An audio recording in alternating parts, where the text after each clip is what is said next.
Hi. இப்போ இருக்க அந்த சில் கிளைமேட்டில் நிறைய பேருக்கு அடிக்கடி கோல்ட் ஆகும். அதில் நானும் ஒரு ஆள்.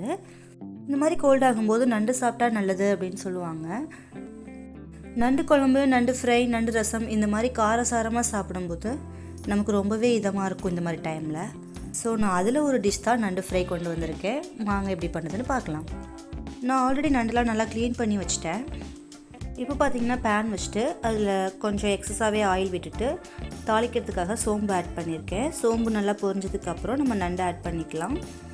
நண்டில் இருக்க காலெல்லாம் நான் எடுத்துட்டு உள்ளே உள்ள சென்டர் போர்ஷன்ஸ் மட்டும்தான் ஆட் பண்ணியிருக்கேன்.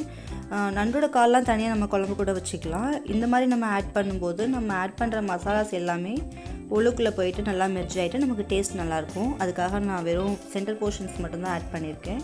நீங்கள் காலோடையும் ஆட் பண்ணிக்கலாம். நண்டை ஆட் பண்ணிட்டு நல்லா மிக்ஸ் பண்ணதுக்கப்புறம் கொஞ்சம் நேரம் அப்படியே விட்டுருங்க.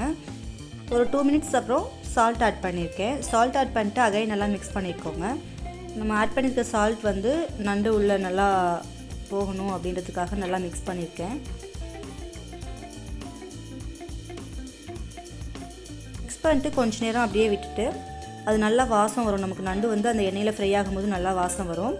அந்த டைமில் தேவையான அளவுக்கு மிளகாய் தூள் ஆட் பண்ணியிருக்கேன். உங்களோட காரத்துக்கு ஏற்ற மாதிரி நீங்கள் மிளகாய் தூள் ஆட் பண்ணிக்கலாம். உங்களுக்கு நல்ல காரமாக வேணும் அப்படின்னா நீங்கள் எக்ஸஸாகவே ஆட் பண்ணிக்கலாம், இல்லைனா கம்மியாகவே ஆட் பண்ண போதும். நல்லா மிக்ஸ் பண்ணதுக்கப்புறம் கொஞ்சம் நேரம் மூடி போட்டு குக்காக விட்டுடலாம். நண்டு குக் ஆகிட்டுருக்க கேப்பில் நம்ம ஒரு 2 to 3 டேபிள் ஸ்பூன் தேங்காய் எடுத்திருக்கேன். அதோட ஒரு 1/2 ஸ்பூன் சோம்பு ஆட் பண்ணிவிட்டு நல்லா கொஞ்சம் குறப்பாக அரைச்சி எடுத்துக்கலாம். இந்த மாதிரி குறன்னு இருக்கும்போது நம்ம அதை சாப்பிடும்போது நமக்கு டேஸ்ட் ரொம்ப சூப்பராக இருக்கும். நம்ம அரைச்சி வச்சுருக்க பேஸ்ட்டை நண்டோட ஆட் பண்ணிட்டு கொஞ்சம் அந்த மிக்ஸி வாஷ் பண்ணுற அளவுக்கு லைட்டாக தண்ணி விட்டு அதையும் இதோட ஆட் பண்ணிவிட்டு நல்லா மிக்ஸ் கொடுத்துக்கோங்க. நண்டு உள்ளே நல்லா மசாலாஸ் போகிற மாதிரி நல்லா மிக்ஸ் பண்ணிவிட்டு ஒரு மூடி போட்டு கொஞ்சம் நேரம் அப்படியே குக்காக விட்டுடலாம். அப்பப்போ இடையில எடுத்து கிண்டி விட்டுட்டே இருந்தால் போதும். இந்த மாதிரி நமக்கு நல்லா எண்ணெய் பிரிஞ்சு வரும். இந்த மாதிரி டயத்தில் நம்ம ஆஃப் பண்ணிக்கலாம். இதில் ஃபைனலாக கொஞ்சம் பெப்பர் தூள் ஆட் பண்ணோன்னா நமக்கு கோல்டுக்கு ரொம்பவே இதமாக இருக்கும். அவ்வளோதாங்க. இதில் உள்ள மசாலாஸை நம்ம சாதத்தோடு மிக்ஸ் பண்ணி சாப்பிடும்போது கூட அவ்வளோ டேஸ்ட்டாக இருக்கும். ட்ரை பண்ணி பாருங்கள். ரொம்ப ஈஸியாகவும் கம்மியான இன்க்ரீடியன்ஸ் வச்சும் நம்ம பண்ணியிருக்கோம். பட் டேஸ்ட் ரொம்ப சூப்பராக இருக்கும். நீங்கள் ட்ரை பண்ணி பார்த்துட்டு எப்படி இருந்ததுன்னு சொல்லுங்கள்.